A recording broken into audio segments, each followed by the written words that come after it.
and welcome to this edition of RTS Yorkshire Talks. I'm Fiona Thompson and I'm chair of the RTS Yorkshire region. Now, if you've seen a few of these, you'll know that what we're hoping to give you is an insight into what's going on in our beautiful Yorkshire region during and beyond the current coronavirus crisis. And today's talk is with Matt Richards, who is a director and executive producer at RTV. He's going to talk to us today about some of the most exciting and diverse programmes currently on our screens. RTV produces programmes that rescue people, and they do programmes that rescue old cars. Yes, Helicopter ER and Bangers and Cash are just two of the programmes in this production stable. But that's enough from me. You want to hear from Matt. So welcome, Matt, and thank you for joining us today. Hi, Fiona. Great to talk to you. Good. Now tell me, how are you doing and how's your family doing? How's your work family doing during this time? It's been a funny few months, hasn't it? I think a lot of people have just been slightly baffled by what's been going on, and clearly no one could have foreseen this. And I think the first half of going into lockdown and the bit before it, it's all damage limitation, making sure the team are all okay, and what can we still carry on doing? Can we still film anything? Can we still do the editing? Can we move everything remotely? And then about halfway through, we kind of moved into this, well, what happens now? How do we get out of this? How do we restart any filming that we've stopped? And what's the sort of future beyond it? And there's this awful repeated phrase, the new normal, but it's kind of, what will that look like? What sort of shows should we be making to reflect that? How are broadcasters reacting? How are they committing to shows? So it's kind of balancing all of that with, the day-to-day life of, how my mum and dad are coping with it, and usually take the dog for a walk in the Peak District, and we couldn't do that for a bit, and he's sort of exploring new places near home. So the whole thing's just been utterly bizarre, hasn't it? But I think we've been really lucky to have such a great team that have adapted so well. And I think as long as you look after each other, then everything else kind of falls into place, hopefully. So, and we seem to be coming out the other side of it, and hopefully things are picking up and getting more like they were before. Yeah, well, that's great to hear. And as you say, it's the new normal. And I mean, 2020, there's nothing normal about 2020. And I'm hoping that because I think TV, people who work in TV are very creative, very agile, and also they have agency. So hopefully they'll be the ones that will help to develop what the new normal is in television. But as you say, it's also how the commissioners are going to respond and things like that. But how has RTV been managing through this lockdown? Yeah, well, it's been all about, us looking after the team, and the team all kind of looking after each other as well, I think. And we, because of the way we work, relatively small, agile company, but we tend to employ people over longer periods, but as a kind of smaller team. And a lot of our editors all work from home anyway. So we were relatively well set up for it. And, it's never a good time to have a global pandemic, but actually from our point of view, where we were in the production cycle was actually quite useful, because we were just getting into editing 25 episodes of Helicopter ER. So we could carry on doing all of that, put new procedures in place so everyone can work remotely to be able to get that editing and finished and sorted out and through the compliance process and delivered to the broadcaster. The same with Bangers and Cash. We'd kind of just finished series 3, which we're editing and delivering now, and 999 Rescue Squad as well. We had to finish filming on that a little bit earlier, but we still had loads of stuff to be editing. So we kind of moved into a couple of months of basically just into post-production. So we weren't filming anything, but we actually had quite a backlog of stuff to be getting on with. So it was all about adapting our processes, making sure everyone was okay. And, even editors who weren't used to working from home when they've got 2 kids to homeschool as well, and the rest of their life's turned upside down. So everyone's really taken it in the stride and all looked out for each other, and we've kind of got our way through it, and we're still delivering all of the programs we were due to on time, on schedule, and the programs are on air now, having been done through all of this, but we just had to adapt some of the ways we were filming stuff and getting stuff delivered. That's brilliant. But also, you won't mind me saying that on Twitter recently, I saw a lot of extremely positive comments from your colleagues saying how well they'd been looked after while this was all going on, how well the company, people like yourselves, had looked after them. Does that surprise you that you get that kind of accolade coming through almost spontaneously? It's lovely to hear actually, and you know, we're very lucky to have such a great team, and I think part of it is this idea that people work across all of our shows. I think people in Air TV feel part of the company, and everyone genuinely looks out for one another. You know, one of the great things that's come out of this is our weekly socials. You know, everyone's a little bit quizzed out on Zoom quizzes, I think, but you know, on a Friday evening when we're all getting together and there's, you know, 22 of us taking part in a quiz, including people who probably wouldn't have come to a face-to-face quiz in a pub or whatever. Actually, everyone's looking out for each other there, and then meeting up during the week, and it's all that, you know, it's only telly, isn't it, at the end of the day, and you've got to be a human being first and have a. We're very lucky to work in this industry. It's a great deal of fun, and it's a great privilege to be able to do it. And I think you just look out for each other. Everyone's in it for the same kind of thing and the same reasons. And as long as you do that, then, you know, everyone's working hard. We'll come out to the other side, and we'll all have, you know, got through it and hopefully enjoyed as much of it as we possibly could. Yeah, well, that's good. That's great to hear. And it's something I'm consistently hearing actually about, as you would expect from across the Yorkshire region, that that's happening. But let's go back to the beginning. How did Air TV get started? So we kind of came out of the regional BBC. So Ian and Andy, the two other directors, they working at BBC, and I was working with them doing the Helicopter Heroes programme, which was a long-running BBC daytime series with the Yorkshire Air Ambulance. And that came to the end of its life on BBC Daytime. But Ian and Andy kind of sort of looked, we saw that the series was being repeated on really on UK TV, and conversations kind of took place about whether they'd like their own series. And after a few kind of discussions, basically they left the BBC and they did a Australian series, Emergency Rescue Down Under, and then we started making Helicopter ER. And they asked me if I wanted to come and join them. However many years ago that was, 4 or 5 years ago now, probably more than that. And we've been doing that ever since. And now we're making series 5 of Helicopter ER and everything that's spun off from that. So yeah, it's a company that came from the regional BBC based in Leeds. That's where a lot of us all started working together, and then our team's kind of grown from that. And what's on your current roster? What's the current series that you've got and you're working on? Yes, we're very proud to still be making Helicopter ER, and Discovery have asked for a few more series of that, which we're hoping to get back flying really, really soon to be able to film those. And a spin-off from that, while we were filming the helicopter programme, we came across these mysterious paramedics in green that were a sort of almost a kind of top secret arm of the NHS, the Hazardous Area Response Team. And loads of people had asked from other companies apparently to be able to film with them. But because of our relationship we'd already got with the ambulance service through the helicopter programme, we ended up being able to follow them. So we're now doing series 4 of 999 Rescue Squad, which follows Yorkshire's Hazardous Area Response Team paramedics. And then we've got some things which are absolutely totally different. So Bangs and Cash, our classic car series, which is a hit on the Yesterday channel. We're very, very pleased to say we're making series 3 of that now. And then from that, we looked at this. Basically, Ian, one of the directors, is a massive fan of aviation and has always kind of been interested in warplanes and the restoration. So some of his contacts led to us doing Warbird Workshop, which was a 6-part series, which was on Yesterday as well. And then as well as those kind of shows, we've done kind of one-offs as well for the BBC. So we did a couple of river walks programs, kind of outdoor travel, and then a show called The Great Staycation, which we filmed last summer, which was a really nice summer in the Lake District about adventure tourism there. So it's all about making programs that are good fun to make, really, and kind of the variety of it, I think, makes it quite interesting for all of the team. So we'll have people who will be working on Helicopter ER 1 minute, but then might be helping out at the Bangers and Cash auction on a Saturday in the summer, and then might do a couple of days filming with the mountain rescue team in the Lake District, or some people going canyoning in the Dales. So hopefully it keeps it interesting.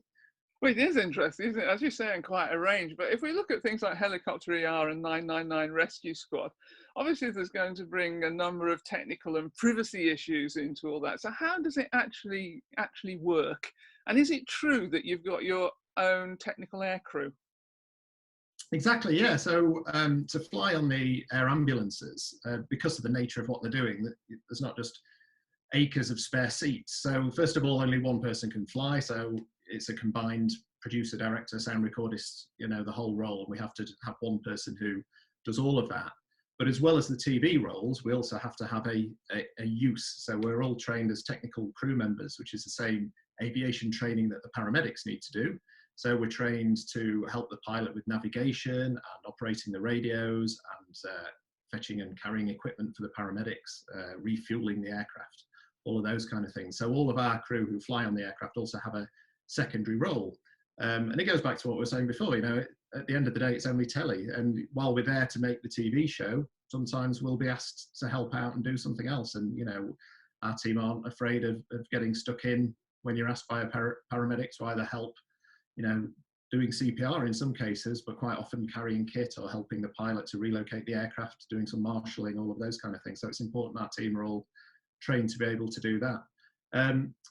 And then, like you say, the consent process and the privacy involved is a complicated process. That it's vitally important that the patients who are being treated have the trust in us to do things properly. And so making sure that they're fully on board with what we're filming and that they're fully aware of what the show might involve has a long process with various stages before it gets to broadcast as well. So it's there's a lot to think about for our team from the moment they set off in that helicopter to the time it gets transmitted. It can be quite a long process.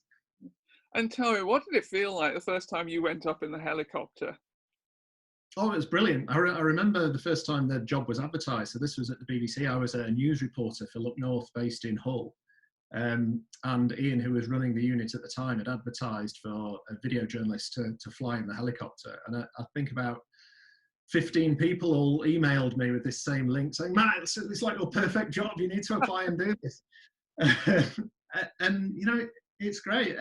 All of our team, I think, say the same thing, you know, that the privileged position you're in to be flying around a beautiful place like Yorkshire with, you know, some of the best paramedics and doctors and pilots in the country is amazing. And it is a job literally that you never know what's going to happen next. You turn up and we're just with the crew for that day and we go to whatever they go to. And we get to see their amazing work firsthand, film it and put it on the telly for everyone to see. So it's an amazing experience. And, you know, you're flying around across the Yorkshire Dales, the North York Moors, down the coast. It is a fantastic programme to work on, definitely.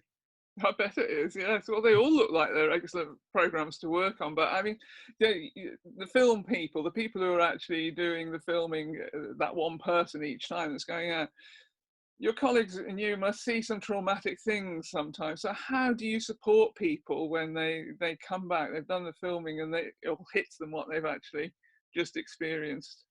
Yeah, this is really important because quite often, you know, you'll see in the programme some quite traumatic things, but then beyond that, there are other things which will never make it into the show, but our team are all experiencing that as well. And actually this technical crew member status that we've got with the helicopter actually helps that a bit because we are actually part of the air ambulance team and the paramedics are really good at making sure that we're looked after in the same way they'll look after each other and the pilots and the doctors as well. And it's all about just being open and talking it through. So, you know, we'll have a phone catch up with whoever's been on that shift and just talk through, you know, what they've seen, what happened, what the outcome was.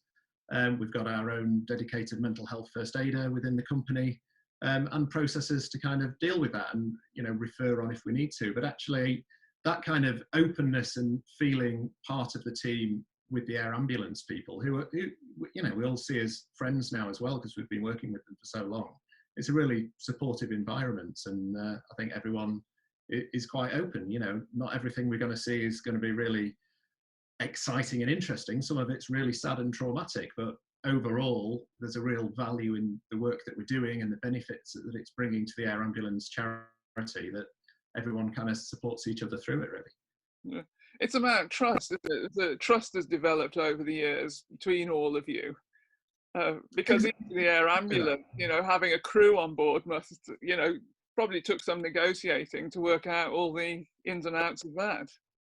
Yeah, exactly. They're doing a massively high pressure job, and literally, overused phrase, but the life and death emergencies they're going to literally every day. That's what they're facing, and to have a camera crew watching them and their every move, and body cameras on their vests as well, recording it all. I think initially, they were understandably concerned about that, but I think they say that over time they kind of forget that we're there because we sort of blend in. We know not to interrupt them at key points, but actually they're proud of the jobs that they do. They're proud to kind of show that off, and the patients are proud to have received that service and want to help raise the profile of the air ambulance as well. So I think it is that trust between the patients, the paramedics, the ambulance service trust, and us as well, that we all do things properly, and the benefits are there for everyone, really. Thank you. And that trust also extends to programs like Bangers and Cash. Now, with the Matthewsons, what characters you found there? I mean, the cars are characters, but the people that are buying and selling them are characters, but the Matthewsons themselves are a real find. How did you find them? Yeah, well, this was Andy, actually, one of the other director who's. We're actually exploring a slightly different format, so it was a kind of formatted show. And Andy went up to see them to see if they could be part of that program, and just it very quickly transpired that it was just a remarkable place. The building itself, the history of it, the quirky cars. But then, as you say, Derek, Dave, Paul, and Sarah in the office, we just sort of instantly thought, hang on, we perhaps don't need to over format this program. We can just follow their work, and obviously what they do of collecting cars, selling them at auction, and the car story from the old owner through the auction, who's going to get it, what's the price going to be, and then the new owner looking after it, and through that tell the story of the car, but equally, with all of the characters of the Matthewsons along the way. It's proved to be quite a popular, successful show, and yeah, we're enjoying working with them. They're great fun as well. Yeah, well, they seem great fun, but also they obviously love what they do as well. As a family, they obviously love each other, and they also love the job that they do. But I remember watching one of them, if I get this right, it was this Mini Cooper S, I think, that was in a garage that had been just junked there, and I would look at that and think, oh, that can go to the tip, and yet it sold at auction for nearly 20,000 or so. I can't remember the exact amount, but the owner must have been utterly gobsmacked by that, because surely they must have just seen it as being just a bit of tap that they'd inherited in a garage. Well, it's an interesting world. We kind of, I knew very little about classic cars. I'm sort of learning as we're going along making this show. But it's strange, and that's a show that a lot of people talk about, because it just was a total rusting. I think it still is. I think the restoration's been delayed on it, actually. So a kind of rusting pile of metal. But actually, a lot of people do see the value, and sometimes it's just the engine registration plate and things, which are the things that have the value because of certain types of car and everything that goes along with it. And so, yes, I think when we started the show, we were thinking, oh, it'll be the really glossy Jags and things like that that'll bring everyone in. And actually, it can be the most simple, knackered old rusting cars that are often the best stories, because like everything in telly, it's about the people, not about the cars. And it's about people's passion and seeing a car transformed, and from one owner to the other, and sharing in Derek and the son's passion about it all, and the fun along the way as well. So yeah, it's been an interesting learning curve making that. But yeah, we're often surprised by what happens with some of the cars and some of the prices that they go for as well. It is. It's like an antiques roadshow for a car roadshow, antiques car roadshow. But you talked there, Matt, about passion. And I think that's, for me, what comes across. I mean, good telly is about passion. It's about characters. It's about passions. It's about conflict. It's about emotion and all those sorts of things. And watching programs like Warbird Workshop, and there you've got passion as well. You've got these people who are spending millions building up authentic as they can, these iconic planes like Spitfires. It's this kind of passion.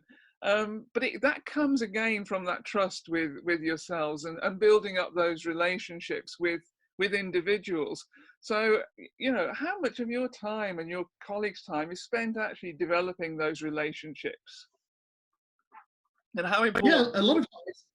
Yeah, it's absolutely key. So we tend to only kind of pursue projects that we're genuinely interested in. And I think that's part of the key of, we've all kind of come from a journalism background where you are genuinely interested in lots of different things because you're fascinated by what makes other people interested in it. And then you're naturally engaged with that. And I think that really helps. And people, particularly in the aviation industry, people can see straight through if you don't really know what you're talking about and you're just in to sort of film something, perhaps stitch them up, show them out of context and move on to something else, because word would very quickly get round and people would say, well, don't ever work with their TV, they're a set of cowboys. So you need to kind of be authentic, be honest, be upfront. These people, like you say, are spending millions of pounds. They don't need us. So you've got to kind of work out, well, what's kind of in it for them. But it's sharing their passion. People who are that passionate and spending that amount of money and so into something like to share that enthusiasm with other people as well. So filming that show over most of last year was fascinating because you're dealing with multimillionaires a lot of the time. And we're just little old us. We're kind of going down to make this show about them, and we go to show them a kind of rough cut of it, and you just think, God, I hope they like this. I hope they like this. And they're all, oh, that's not quite right, or whatever. You're kind of making a few notes, but overall, they absolutely loved it, and they're then inviting us back. Oh, I'm doing this next project now. Do you want to follow this? Or actually, we heard about my mate on this next airfield because he's doing this. So it all kind of leads on to one another. So you've just got to be open and honest and share people's passion, and one thing then leads to another, hopefully.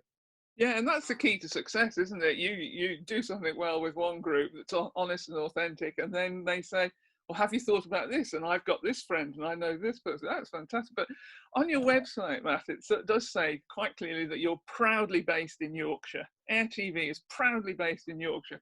Now, the programmes are available nationally and beyond nationally. How important to you, though, is it to be a Yorkshire-based company? I don't think there's anywhere better, certainly in this country, to be making TV. So if you take a programme like Helicopter ER, the variety of the landscapes you wouldn't get anywhere else. So we can follow stories that are in inner cities and industrial areas, and then within the same programme, you're in the Dales, you're on the coast, you're up in the North York Moors, or anywhere else, farmland. There's literally everything within that patch.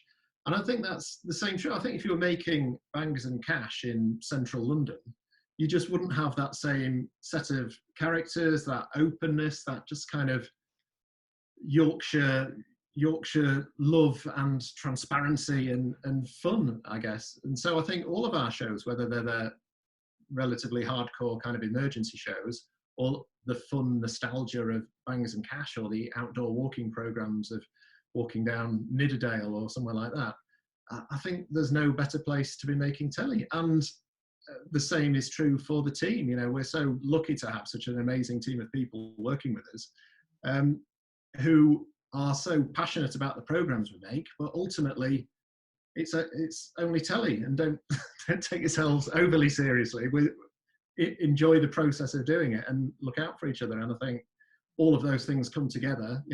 Our office where I am at the moment is at Leeds East Airport at the Church Fenton site where Victoria was filmed for ITV, and we've got nice offices overlooking a big grass runway, and you're not stuck in a city centre in Soho in central London in a sort of dark, dusty edit. It's a nice place to be as well. So yeah, we're like I say, very proud to be in Yorkshire and be part of the very vibrant community of other production companies here doing great work as well.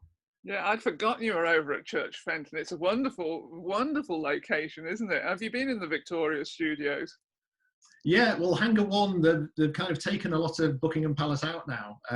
So they're kind of converting it into something else, I think, at the moment. But yeah, we're in Hangar 3, so 2 hangars down. Yeah, it was an amazing place to be, having been totally converted into Buckingham Palace, and who would have thought, you know, Victoria, a Buckingham Palace programme would be made right here in the heart of Yorkshire. I think it's great. And, you know, Church Fenton now on this site, there's events production companies and corporate production and you know, various creative industries all kind of coming to this site. So it's a really vibrant place to be. Yeah, it's a great opportunity there, and I think they're looking at doing some education work up there as well. But it's that juxtaposition of the Buckingham Palace, and then right next door you've got this hangar full of planes. So it's a really fascinating place. But tell me, Matt, just as we finish up, then what's next for you and for Air TV? What if you could look forward into this new brave world post coronavirus? What's ahead for you, do you think? I think it's probably more of the same if we can. I think, as always with TV production, you're always kind of trying to work out what the next ideas are and doing some development work, sort of scoping out some new things. So we've got a few things in development at the moment with some fairly positive discussions with broadcasters. It's obviously slightly difficult times, but I think we will continue doing the emergency shows and, you know, Long May Helicopter ER, our first programme, continue all the way through because it's such a great show and such a core part of what we do.